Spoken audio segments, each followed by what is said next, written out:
একটু কি চোখের কোণে জল আসলো? কেন ইমোশনাল হয়েছে যে মানুষটা কষ্ট দিয়ে ছেড়ে চলে গেছে?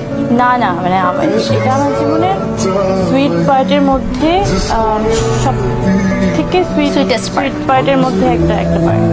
মানে যদি হাতে গোনো যে 3টা সুইট পার্ট বলো, তার মধ্যে এটা একটা, এই জার্নিটা একটা। তো হি ওয়াজ সুইট না দ্যাট টাইম? ডেফিনেটলি তার জন্য তো সুইটটা হয়েছে। And সত্যি ওই সময়গুলো আমার জীবনের একটা রূপকথার মতো কেটেছে। ওই মানুষটা আমার জন্য, ওই মানুষটা আমার কাছে ধরো একটা ফেরেশতা সমান। এখনকার মানুষের সাথে মিলিও না কিন্তু। হ্যাঁ হ্যাঁ, ওই সময়কার কথা বলছো, কারণ আমরা অনেক হ্যাপি যে আমরা তোমার সুইট পার্টের একটা অংশ হিসেবে থাকতে ওই পেরেছি মানুষটাকে তোমরা আসলে কেউ, বর্তমান সময়ের সাথে মিলে। না, ওই মানুষটা আলাদা, এই মানুষটা